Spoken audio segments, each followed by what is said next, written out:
the X-Books. Oh boy, we have four X-Books today, and one of them is particularly a big deal. So let's get into it with S.W.O.R.D. number 9. Last we left off, we had kind of a one-off issue with Storm proving herself to the Arakko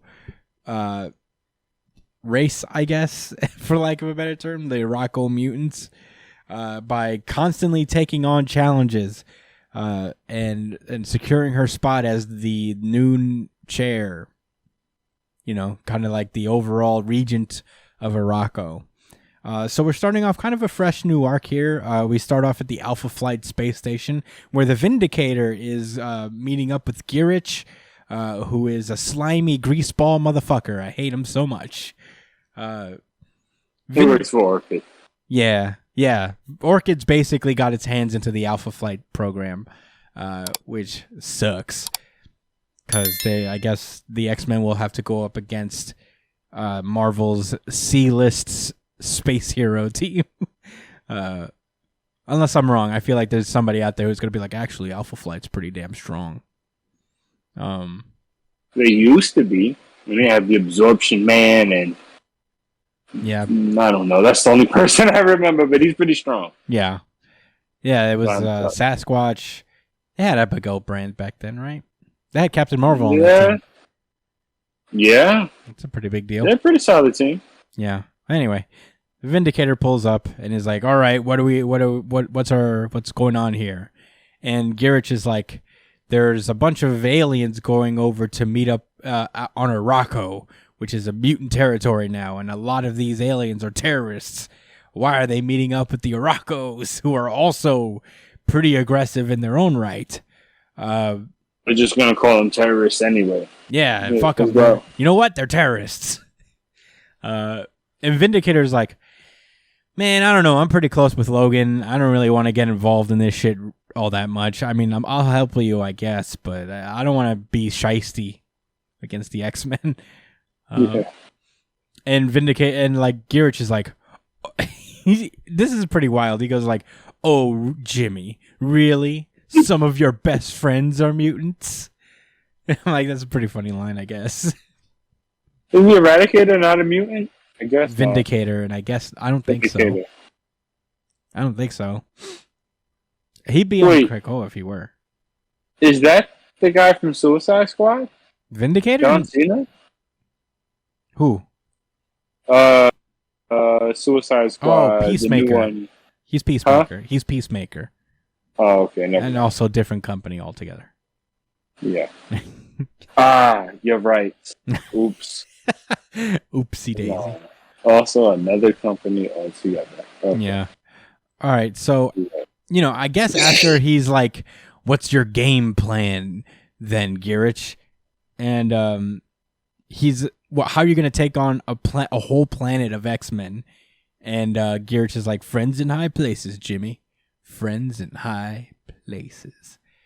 And then I guess we open up with the S.W.O.R.D. station as Abigail Brand is announcing the arrival of the Shi'ar Empire folks, the Super Guardians that guard the overall Her Majesty herself, that queen they saved that one time in X-Men number 19. On that weird X-Men comic. Yeah, in that one weird X-Men comic. I guess it paid off. I guess it was more important than I thought it would be. We all knew it was. They saved the leader of the whole entire Shi'ar army. They good money with them now. Yeah. Gladiator's there too, which makes the upcoming events very confusing for me. But in any case, Abigail Brand announces their shit. They mentioned that Storm can't be there right now because she is still taking on challenges from the Iraqi. It's pretty wild. So Abigail Brand checks in with her new number 2, Adult Cable, and we actually learned some things about Cable. I don't remember when he became old permanently. The young one went to the the young one who went. They swapped places. Basically. Okay, gotcha. It's weird. They swap places, and now Old Man Cable is here that everyone loves. Oh my God, the Old Man Cable's back, and he's like the main cable. Yeah. Holy shit, watch out, everyone. And he's got the most OP telekinesis on the planet. But he has to keep it in check, keep the techno-organic virus in check with it, so he can't, so it's balanced. I will say that, I appreciate the info, though. I always wondered what was going on with his eye. I didn't really know all that much about Cable's origins in general. But it was just the edge eye. Yeah, I mean, I still 100% believe it's an edge eye, but it's good that they gave it some context. Right. It's edge, but it also serves a purpose, I respect that. This retcon, you know what? Yeah. Anyway. All right.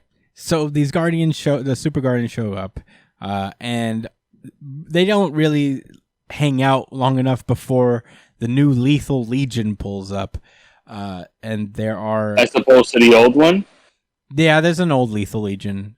We actually seen them in the Avengers Hickman series, I believe.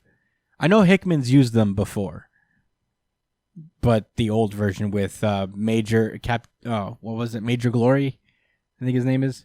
Major Glory is that other guy from GR looking guy. Shi'ar Superman. Yeah, the Shi'ar Superman guy. I'm almost positive his name is not Major Glory because I'm remembering Major Glory is that superhero that was in Dexter's Laboratory. Oh shit! Yeah! Wow! Oh, how did I remember that? Yeah. Yeah, he had like that mask on his face, like that, like the helmet was like gold. Yeah, he has Krunk. Yeah. And I forgot the Thor one. But the fucking guitarist. Yeah. And his hair would grow, yo. He would get weak without his guitar or something like that. Oh man. He turned into a wimp. Damn, Cartoon Network was so great in our time. Yeah. We had the best childhood. Holy shit. Our cartoons are better than your cartoons. Oh, for sure. But anyway, let's familiarize ourselves real fast with these. The Lethal Legion is definitely lethal. Yeah, there's the Half-Bot, there's Mr. Eloquent, there's the Electric Head, Orbis Extremis, and Death Grip. All of these are Hickman creations, I'm convinced. These are very much his vibe. Like he wrote that shit on a post-it and passed that to these niggas and said, "Here, he said you got to use these names." He said, "Hey, I'm not going to be here for whatever you guys want to do with this. Just use these guys, Al. Can you fit this?" Yeah, it's just like, all right, all right. Who are they again? The Lethal what? Lethal Legion. Lethal Interjection?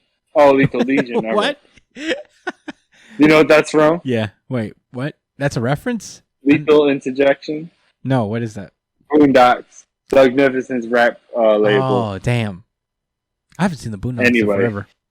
All right. Anyway, so this Fang guy pulls up. Yeah, I know. I watched a couple episodes, but I have to watch the whole thing. So Fang pulls up and tries to do something, but Half-Bot just snaps his head clean off. Gladiator. Right for the princess. Yeah, it's not great. Gladiator gets tight. He's like, "No! You'll burn for that creature!" He uses his eye beams that Manbot just eats. He's just like, cool. This is nothing to me. 1,000 degrees Kelvin. Said, you'll burn for that creature. Enemy, and it's an enemy hypothesis. Inaccurate. Petty and smart. Oh my god! He just tossed his friend. Hey, I feel like Al Ewing is just like a student of Hickman and his spicy smart people language. Yeah, inaccurate. Imagine saying, "I'm gonna beat your ass," and you just be like, "Enemy hypothesis inaccurate." I fucking love that. So the electric brain hits Gladiator with low self-esteem thunder. Yeah. And it causes... Yeah, he's like an empath. kind of. Yeah, it just causes Gladiator to curl up into a ball and be like, I don't deserve to lead. I'm nothing. You know what it reminded me of? It reminded me of The fetal position. It reminded me of One Piece, Perona, when her ghosts would pass through Luffy and everybody, and they would just go, I'm nothing, I'm shit. Yeah, her ability was actually pretty strong. Yeah. Considering. But it didn't work on Usopp, right? No, yeah, because he's too negative. Yes. I love One Piece. Anyway. Yeah. It's just the greatest. Anyway, that works out. We have this Neutron guy. He's like all cocky. He's like, don't worry, kid. I'm very cocky. I'm practically immortal, unbreakable skin, and I have 100 times local gravity in each knuckle. Yet he only manages to just kind of topple Electric Brain. Oh, what is that his name? Electric Brain? Yeah. Yeah. So he beats Electric Brain, sure. I guess. I mean, he doesn't even break the glass in his brain, you know, like so much for a neutron punch. That's when Mr. Eloquent pulls up and he's like, you're a micro, your thing's mass control in it, ain't it? You got a micro singularity inside you, I hear. A micro singularity, wow. Yeah, and he's like, and indestructible skin pal, so step up, and then he gets an atomic chainsaw through his chest. Right through his fucking chest. Yeah, and he gets sucked into his own micro singularity, and that's how this guy dies. The Shi'ar are just getting pounded. Picked off one by one. It's embarrassing, especially for Gladiator, because he was the man. I mean, he's not dead at least, but he's definitely out of commission. Yeah, I guess like everyone at like the Marvel offices, like, oh, you can't kill Gladiator. You kill all these other nobodies, but you can't just get rid of Gladiator. So yeah, the mutants start to move into gear, but one of them gets blasted with some kind of mind control thing and kills the other mutant. Forearm kills Random. And yeah, I guess this was Orbis Extremis. So yeah, he turns Forearm against them.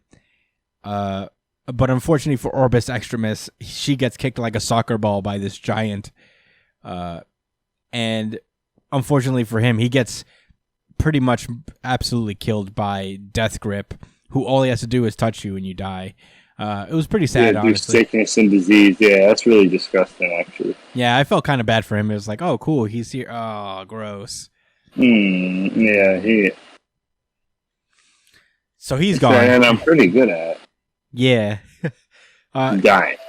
Cannonball just shoots himself straight directly at the guy who could just touch you and kill you. But luckily for him, Storm pulls up in the nick of time and saves him because she is the greatest. And absolutely, without a doubt. Yeah. And I guess it won't be defeated. Yeah. I guess Orbis is not really there because she's like talking to Girich. I guess this is the real Orbis on this weird ship thing. I don't know. I'm very confused as to where Orbis really is. But yeah, she talks to Gears like, "Oh shit, Storm's here. What are you gonna do?" And he's like, "Well, we don't really have the right weapon to take on Storm right now, so they never gonna have the right fucking weapon to face Storm." Oh, this is not the same Orbis. This is another Orbis. That was Orbis. Yeah, somebody. I don't think they showed who that was. There's Orbis Extremis that just got kicked like a soccer ball, and now there's Orbis Stellaris. Oh, that's a second? Yeah, I guess this is the second one altogether. But yeah, these are the friends in high places that he's been... Girich. Yeah, that Girich has been dealing with. But he's like, well, I got a second plan. I have a mole in S.W.O.R.D. And then he starts talking to the mole, and he's like, hello, oh, you were listening in, Mr. Mole? I guess I shouldn't be surprised. Ready to show S.W.O.R.D. where your loyalties lie? And he says, "More than ready, Henry. So you just sit back and let Whiz Kid work." I didn't see that coming.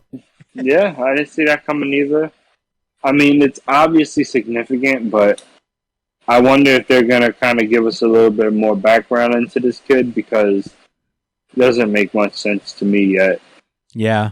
I mean, it's obviously a twist of some What's sort. interesting is, does Abigail know what's going on? Because she was talking as if she was ready to betray the Quiet Council to do what she feels is right. Yeah. I don't know. Maybe. Yeah, maybe this is just like a quadruple cross. It's not the octocross of the past, but it's at least the quadruple crosses. It might be. Yeah, I thought this issue was kind of cool. It was weird to see all the Super Guardians just get fucking flattened. It was barely even a fight put up. Yeah, they wasn't ready at all. Yeah, but yeah, I guess like S.W.O.R.D's coming to an end soon, I believe. I think it's gonna end sometime next year. So I guess we're entering kind of the end game of the series. Yeah, but yeah, this was a solid enough issue. I didn't have any like particularly strong feelings about it. I guess I have to wait for the next one to really say my thoughts on the whole thing. But that's all I gotta say about S.W.O.R.D. Do you have any closing thoughts? Nah, man, not really. There's a lot going on in this issue, but I wish I could read the Krakoan for what's happening there. Yeah, but yeah, I just really want to know if Abigail is in on this. That's my biggest question. Yeah. Well, in any case, I guess we should move on to Wolverine. This is Wolverine number 17. We're starting off with a little bit of a new arc. Last we left off with Wolverine, he's been dealing with a lot of stuff from Solemn and these Iraqi Solemn and these Iraqi pirates. But you know, now he's got his second Muramasa sword back, and he's vibing now. We open with his old friend in the CIA known as Jeff, his human buddy, who's kind of taken a job, like a regular desk job at the CIA, now that his daughter has been doing better, like in her battle against cancer, thanks to the drugs that Wolverine supplied them, the Krakoan drugs. So he's just trying to like stay in her life as much as possible, and be there for her. So, and at the same time, he's doing these little like mini espionage missions for Wolverine, just keeping tabs and making sure that the CIA doesn't really get a ton of information on Krakoa. In the meanwhile, Wolverine is vibing, watching mutants perform very bad pun versions of actual songs. She screenshotted the one that Storm and Marvel Girls, and I thought that was cool. I'm gonna send that to my mom. I'm sure she knows what song it is. Yeah. In any case, Wolverine gets a mission, and apparently Maverick has made his way onto the island, and is singing on his own.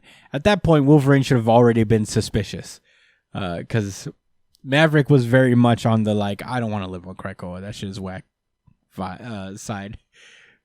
Yeah, I want to keep living this extreme life, this edge on life. The razor's edge. Yeah, I like living on the edge, not on some paradise island, where I can just like be reborn. I'll never have to die. All that stuff. So I always want my feet littered with cuts from all the edge I'm walking on. So I guess Wolverine just is like, hey, I got a mission. You want to come? And he's like, well, what's the price? Herpaderpader. I'm a secret spy. Herpaderpader. Yes. Thank you so much, Chris. No way. Well, I'm a mercenary still. I still need the money to do missions by Herpader. Which is the cool guy way of saying, yeah.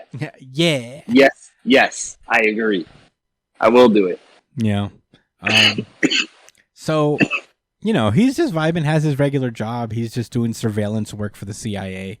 And apparently, like, one of the guys that he works with is like, "Are you listening to Krakoan shit?" And he's like, "Yeah, no, go away." I guess you're not supposed to be knowing that I'm doing this. So I guess like right, because they're not really that deep into it. Yeah, not like he is. Yeah.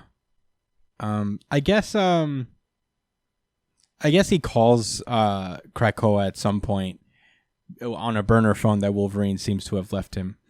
And he's just relaying information that he's heard from his end of the espionage circuit. I think he mentions that like they are like kind of listening in. He seems to have found something, but it's no big deal. It might not be a big deal, but wanted to let them know that he's found something. Yeah, there's a device that you could at least hear Wolverine's voice on. Mm-hmm. So it was conversations happening on Krakoa, which is probably very harmful. Well, yeah. I mean, it's obviously some surveillance that Maverick has on him because he is working with the X-Desk. Yeah, right, because they heard his active conversation. Yeah. So it probably is on Maverick. Yeah, and the last time we saw Maverick, we saw him being a slimy fuck and joining like forces with. I forgot all about that, bro. Yeah. So no mystery there. Okay. It's the only thing I remember about Maverick is that he's gonna be a fucking traitor. But so edge, bro. They pull up to this ship, this like shipment craft, and a bunch of people are just like preparing bombs to throw at Krakoa. So Domino, Wolverine, and Maverick all pull up to intercept. They beat up these regular people that have bombs. Domino does a cool dramatic luck power thing with her bullets where she shoots straight up and then is like, "Freeze, please don't shoot me." And then they're like, "You begging for your life?" And then they just get killed by the bullets that she shot directly into the air. Meatheads. Yeah, dumb boys. I guess because she's a girl. I guess, In any case, the day gets saved. They take care of this pretty easily. It's almost not even a challenge for them. We call that easy money, GG. And we cut back. Also Domino makes it known that Maverick should be like, "Yeah, you should be. I'm glad you're here, but don't go betraying us." Basically, is what she says. Is like, "Hey, don't go be doing any spooky shit and doing things behind our backs." Like this. Yeah, because you're a mutant and your loyalty should be with us. We got you. We got you. And if you ever get smoked, we can revive you. Yeah, don't be a dick. Don't be one of those guys. We have a bunch of those guys who are plotting behind our back. But please don't be that guy. Don't be that guy. And wouldn't you know it, he is that guy. But before we get that, Jeff walks into his regular CIA place, and everyone just shot up. After going out for lunch. Yeah, getting lunch for everyone at Moha Taco. That's the real tragedy here, is that these people won't be able to eat their tacos. In any case, they come in. He comes in and finds that everybody in this office has been shot up and killed, and he's like, damn it, I got to be on the run. So he takes his kid and starts running. They're staying at this motel, and he's still got that little Krakoan communication device that he uses to talk to Wolverine on, assumingly. It's organic. Yeah, the organic phone. And he steps out for a minute to get his kid a snack from the vending machine, and I already knew that this was going to be trouble. He walks out alone after trying to do something nice for his child. This guy. It's over for this guy. Motel vending machine area. Yeah. Yeah. All types of bullshit happens over there. Yeah, the most sinister, one of the most dangerous places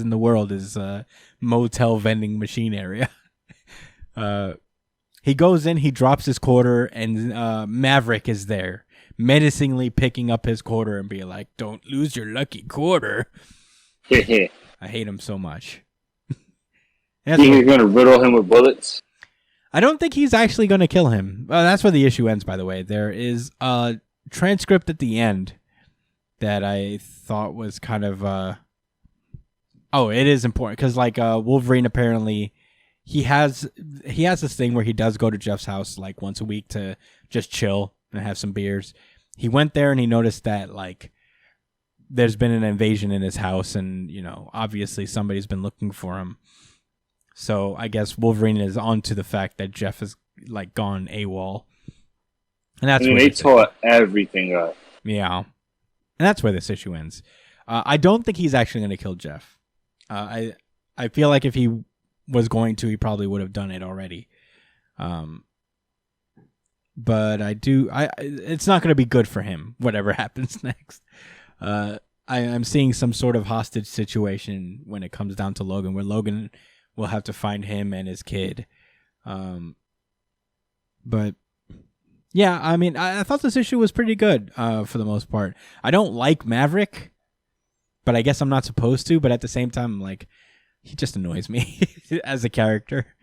This is for them 90s kids, man. Task Force X. Lit. And I guess that's like the overall vibe with this Wolverine series, is that it is very kind of like extreme, like dark, brooding Wolverine series that I feel like we've seen already. So it doesn't feel particularly special. Kill, kill, kill, die, die, die. Yeah, but at the same time, He's no longer the teacher. Yeah, but at the same time, there's been some highlights in this. I mean, a handful. Like the Solemn arc was pretty good, and this is not bad at all. Wolverine seems to have found his footing in terms of a series, I think. So hopefully it goes even higher from here. Should we move on to our next X book? Yes, sir. All right, then let's get into Marauders number 25. Marauders. Epic cover. A lot of great covers for Marauders. I'm not gonna lie. This is just another one. This is like a lot of great art from Marauders too. Yeah. Although some issues were real. Yeah, this was a good one because Phil Noto is on here, who drew Cable. Phil Noto. Yeah, I hope I'm pronouncing that right. But he drew the Cable series, and some issues of New Mutants, and now he's drawing. This, which is pretty cool. Last we left off, the Marauders have gone into space to deal with this guy Rixio. And Rixio. They were trying to do an exchange for his spaceship for Mysterium, and they thought the transaction 2 copper pieces. 2 copper pieces. But they thought the transaction went sweet. But then Rixio went all traitor on them and then shot them out of an airlock. Yeah, he felt the way. He was like, don't steal my shit and then give it back to me and then try to buy it back the proper way. Fuck out of here. I understood him. Yeah, I mean, when you put it that way, the Marauders are wrong in this situation. The Marauders are the douchebags in this situation. Well, Emma is. Yeah. But she's trying to be cordial about it. Yeah, I mean, that's Emma's entire character, is being kind of a douche, but being cordial about it.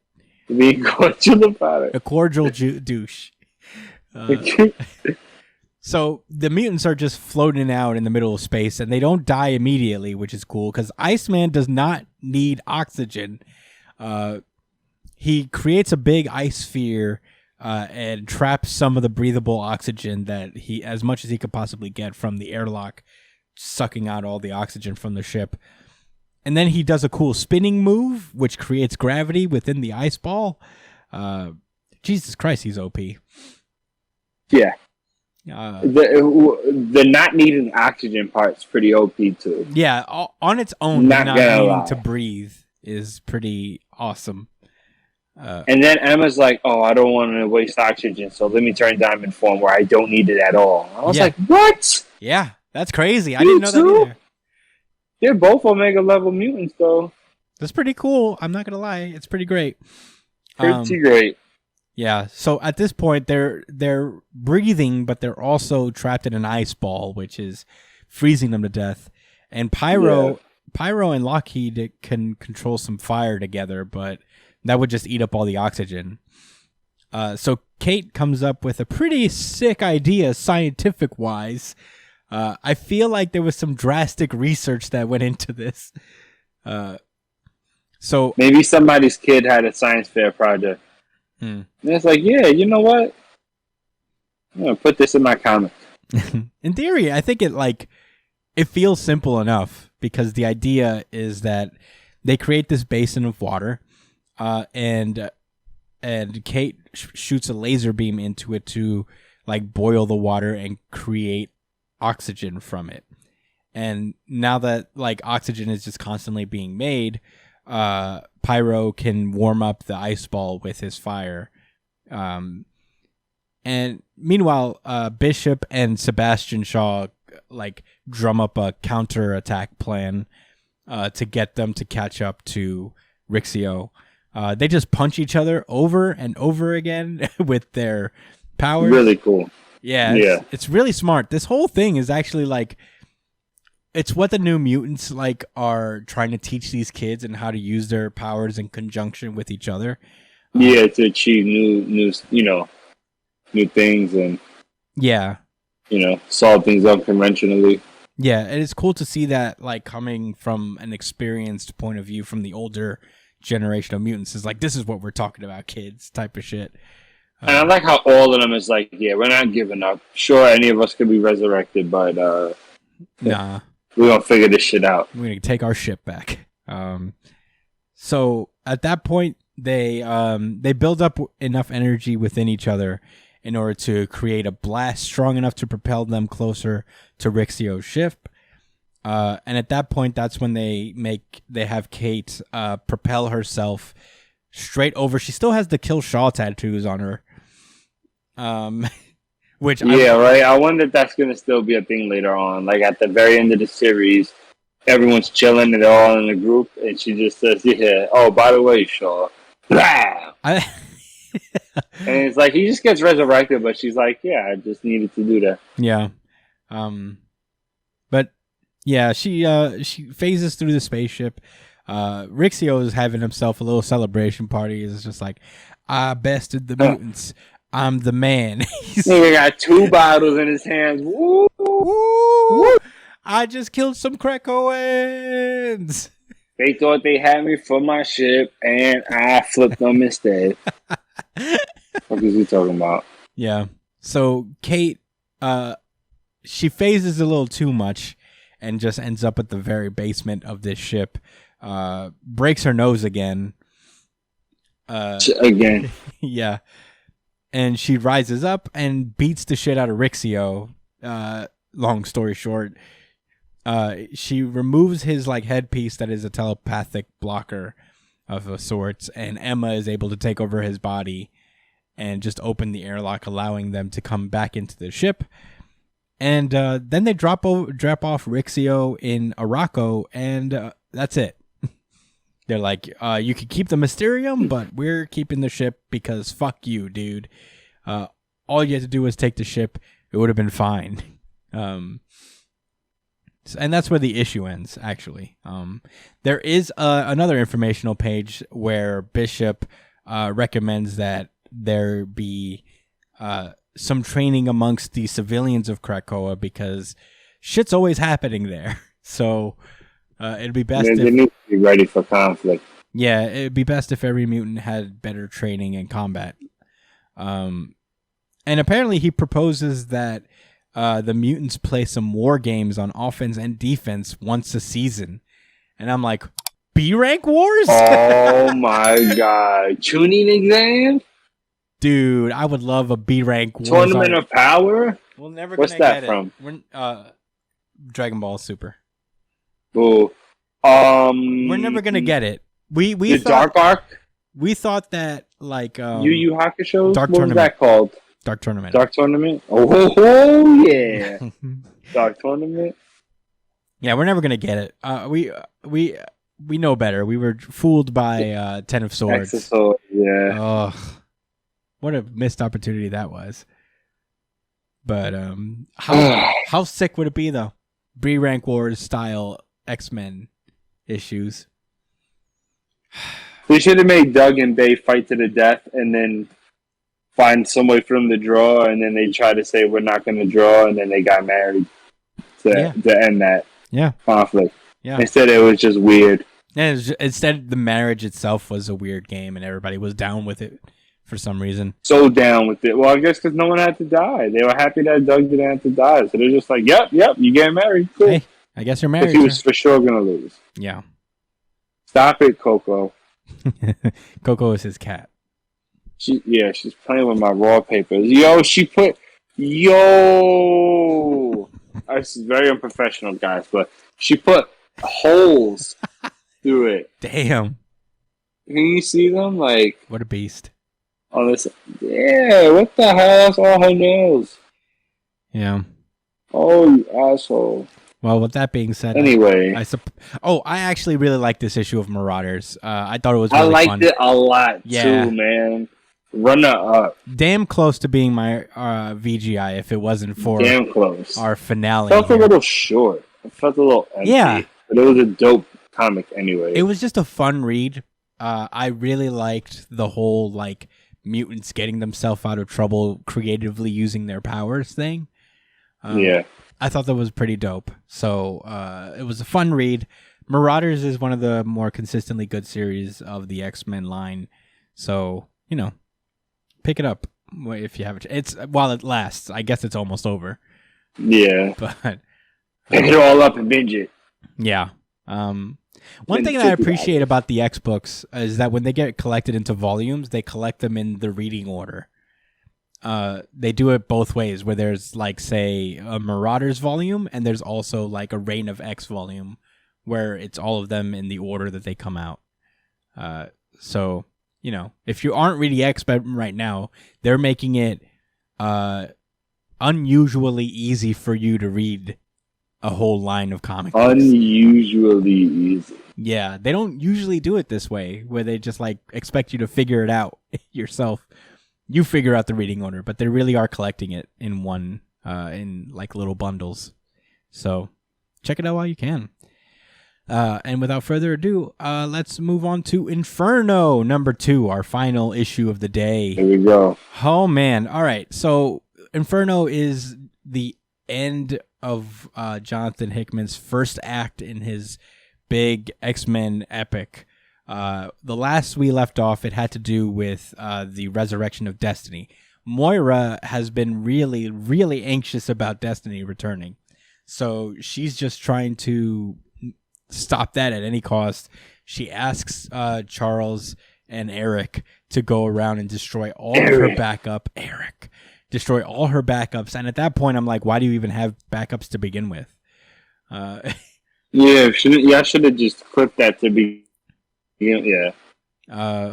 There's that. I guess they really need Mystique too, though. I guess they couldn't very well do that and keep Mystique around. But yeah, they tried to go. They got her DNA sample from Mr. Sinister.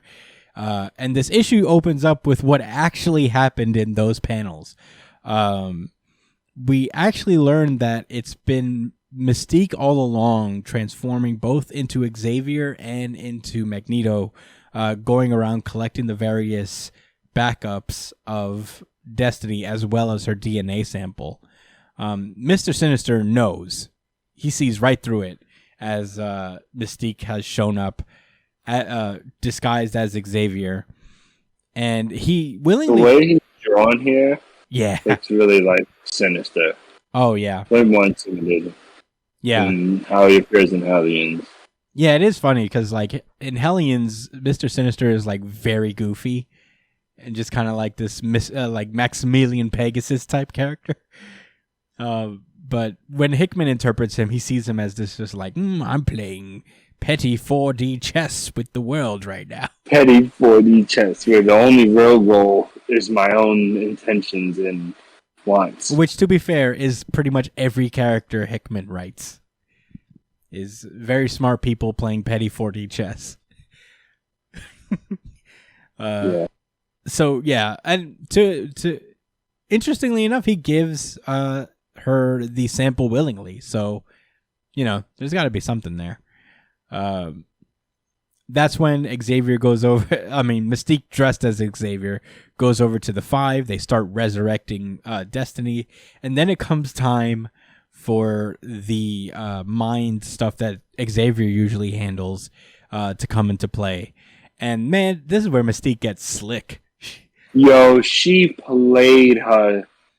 Yeah, she's like, all right, Xavier, go do your magic, and he's like, have you done this yet, Hope? And she's like, I don't think so. And he's like, well then, it's graduation day. You do it. And she's like, I don't even know how. And he's like, and she makes some bullshit up. That this is her being like, open your mind. Dude, open your mind. You see the interface? Now do it. Yeah. And you see that specific one right there? Yes. 11A. It looks like she's so excited that her little skull thing pulls up on Xavier's head. Yeah, she starts like messing up. Like, yes. Yeah. Be a good girl and put that back where it belongs. Yes. She is so weird about it. Yeah. And it works out. Hope manages to do it. And, maybe this is like a little time because Hope's done it before for sure. So maybe this is like the little event that gave her the ability to do it in general. Right. Which would be cool. Right. I didn't even think about that. I like how Mystique sheds a tear as Xavier, which is probably a tear for her wife that was just revived, but it also plays off as him being so proud of her. Yeah. Of Hope. Hope, I'm so proud of you. No. You brought someone. You've conquered death. You've conquered death to bring back my wife. Destiny. Destiny. So you guys go along. I need to take a moment. I got very important naked women. I got important Xavier things to do. I wish I could join you in celebration, but I must stay here and be Xavier for a minute and do Xavier. Whatever it is Xavier does. So she's like, all right, I understand. Here's your helmet back. He's like, no, you keep it. You've earned it. Oh God, I'm so proud. And they're like, cool. And they leave. And Destiny's like, I could see it all. I'm back. And Mystique is like, yes, you are. And it's so emotional. Yeah. Unfortunately, the sentiment has to end because Destiny starts to see all of time and space flood back into her brain. And for about 2 weeks, it's pretty excruciating for her as she slowly comes back. By the fourth week, which is basically, she spent a whole month just kind of getting used to her powers again. But then by the fourth week, it's fucking go time. No more game playing here. And that lands us directly when Xavier and Eric were going to make the vote to oust Mystique from the council. And that's when Destiny pulled up like, sup, bitch, I'm back. And you could tell that they're just both Xavier and Magneto was like, so we were going to vote on a different thing. But while we're on the subject, how was she resurrected and who oversaw it? Yeah, he is Saul T. And they're like, we were gonna vote on whether to remove you, so I guess we should go through with that. And Destiny is like, would you like me to tell you how it goes? And this is really kind of a cool thing. Storm votes no. Eric obviously votes no. Nightcrawler votes yes because he wants to see his mom happy. Good old Nightcrawler. We then cut to damn, I don't know why I'm like fucking up his name. I almost called him Endeavor. Because he does have like the shoulder things. You're talking about Exodus. Yeah. Mr. Redskin. Yeah, when he gets called to vote, we get a flashback of Mystique approaching him, asking for her support. She's like, I'm going to be honest. I'm bringing a mutant in to bring into the council. I want your support. And he's like, if you really want me to help you out here, then you're going to have to give me a weird fanatical reason to do that. A weird? Yeah. You're going to have to appeal to my inner religious person.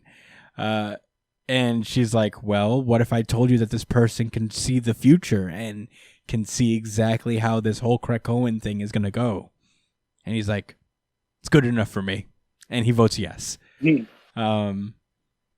Sinister didn't take that much convincing. Basically, Mystique went up to him and he's like, why should I help you? And he's like, well, because Xavier and Magneto really don't want it, and you doing that would piss them off. And Sinister's like, okay. So he votes yes. Kate votes no. Shaw, she's tight. She looks really upset. I guess because Destiny was a bad guy, right? I guess. Like when Mystique and they're part of the Brotherhood of Evil or whatever, right? Yeah, I guess so. Or at least something. Whatever Mystique was doing was definitely not good. No, definitely not. We then turn to Shaw, and his flashback has him sparring, like fencing with a 4-armed mutant. And he's like, you're going to have to give me a reason because I can't be bought because I'm so rich. So you're going to have to give me a good reason why I would want to help you. And her reason is like, well, Emma's probably going to vote against it. And he's like, yes. Sure. And then he votes yes. And Emma is the crowning achievement of this play because she strictly tells Shaw that like she's not going to vote for this. But then Mystique went up to her anyway and offered her this mysterious box. Mysterious black box. Yeah. So, basically bought her vote with that. And Emma votes yes. And they're like, cool. That went off pretty well. Hey, Xavier, you want to go off with that other vote? Or should we move along to spare yourself a pointless and painful exercise? Pretty cool. We have this little Orcus Forge moment where they're working on this big Soul's Hammer type deal where I guess they're going to harness the power of the sun. Nimrod and I keep forgetting the cyborg lady's name. Omega Sentinel? Yeah, the Omega Sentinel. And she's basically like noticing how Nimrod is constantly evolving and he's aging up. And she says like, I've just been waiting for you to get to where you need to be here and now, I think. So you can look at me and see what I really am. So Nimrod's going to be popping off, I think, at some point. Yeah, much sooner than later. Yeah, we then cut back to Moira's No Place where she is pissed that Destiny's back. And Xavier and Magneto would be like, dog, we did our best. We tried everything, and then it just happened anyway. I don't even know how this lady did it, but she did it. So, Moira's like, okay, so can we just kill her then? Fuck her. Can we just like get her gone? And Magneto's like, no. I understand you're like, I'm pragmatic too, but I'm also a citizen Krakoa, and like we can't just be going around killing shit because it's easy, which is a pretty big deal for Magneto. Yeah, he doesn't. I mean, I get what he's trying to say. It's like, look, like I'm really invested in this fucking island. I know shit is about to get crazy in the future, but I want to uphold what we have here. And Moira's like, I don't give a fuck. I don't care. I could care less. That shit is beyond me. What is he talking about? I just don't like that bitch. Get with the fucking program, Magneto. I don't know what the fuck you're talking about. She snapped on this nigga. She's pissed. It's really funny. And so you know how my body is. 10 lives. 3 of them I was that nigga. What are you talking about? You've only been a nigga once. Yeah. It's really funny. Okay, so like Magneto's like, there's a seat that needs filling. Maybe we make our own offer that can't be refused. So, they'll counter Destiny's seat with a seat of their own. And they're like, well, how are we going to do that? Like, who are we going to put? You want to bring somebody inside to what we have? And she's like, yeah, but we'll pick somebody we can trust. And Moira's like, I know you want to pick the White Queen. Why? And Xavier's like, because she's someone I can trust. So, he's really sure about that. Mm-hmm. We get a couple of informational pages.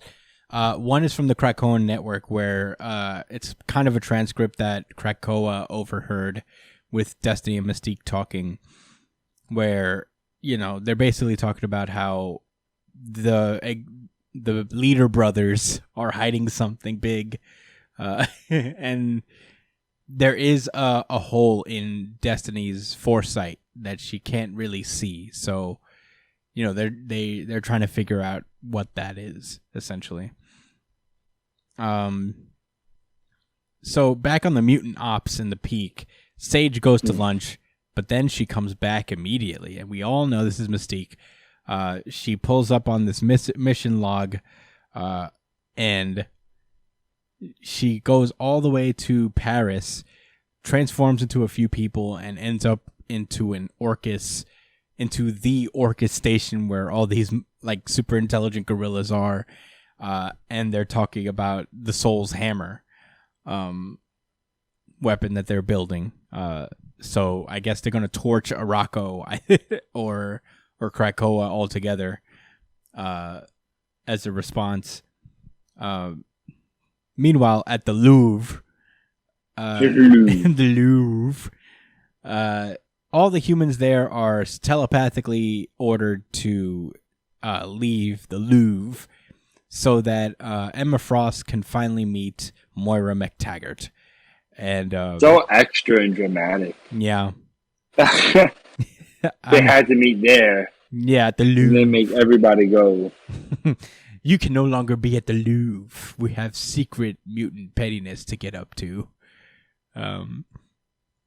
So they talk for a while. Emma does the whole look into Moira's mind and get traumatized bit.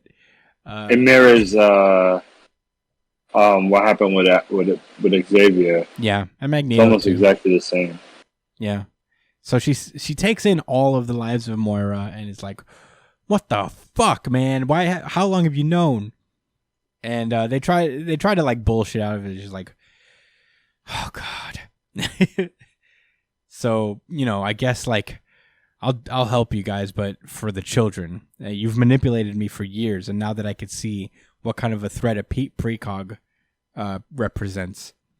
So, I'll help you, but my loyalty, you arrogant fools have lost that forever. So, yeah, Moira's like, did we just make an enemy out of her? And right, and that's how I was thinking, like, oh, did y'all just fuck up? Yeah, me too. That's what I was like, oh shit. That didn't go well. And he's like, did we make an enemy out of her? And Xavier's like, I don't know. I do not know.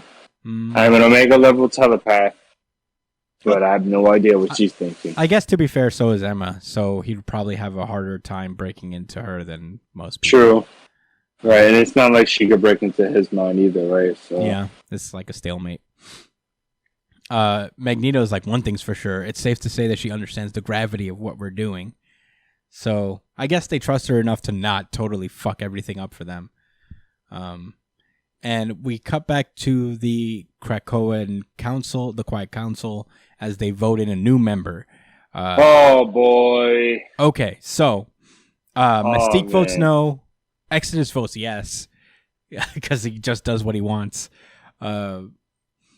Sinister votes no. Shaw votes no. Frost votes yes. Kate votes yes. Storm votes yes. Nightcrawler votes yes. And obviously, Magneto and Eric vote yes. Destiny votes no. But at the end of the day, 7 against 4. The new Quiet Council member is Colossus. Wow. And that's where that issue ends. They say, in him we can trust. Bro. Unreal. Do you know why? You know why I think they can trust him? Why? Because it's Emma Frost, really.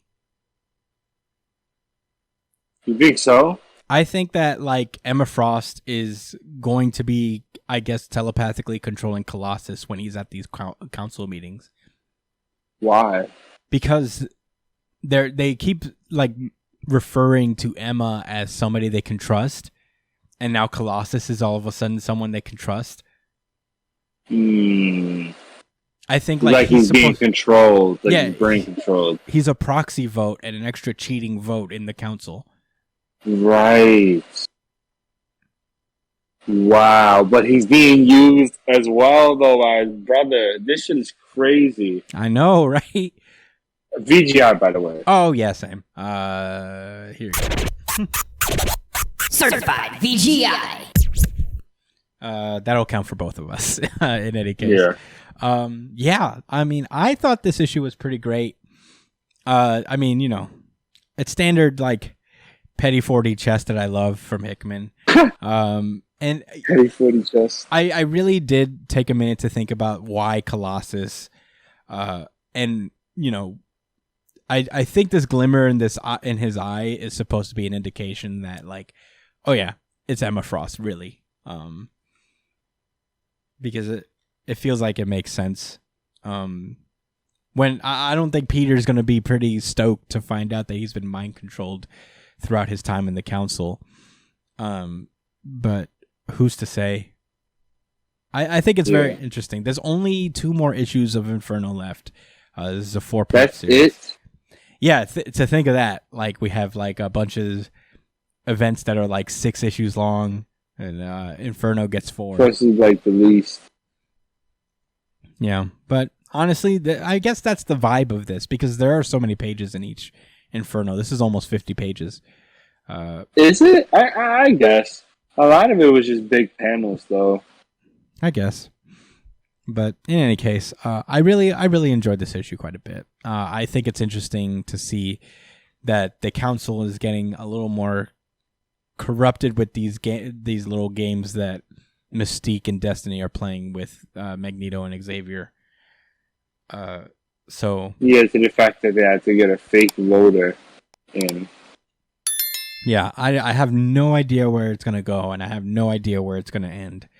But I'm very excited for it, and this might be the last writings of Hickman himself in the X-Men for a while. So, oh yeah, for a while. Damn. I'm enjoying it while I can. Well, there's a reason I gave it my VGI. It was really good dialogue. I felt like the story got pushed. I'm glad we got an explanation of what happened and how Mystique got the cradle, and it had nothing to do with Trial of Magneto. Yeah.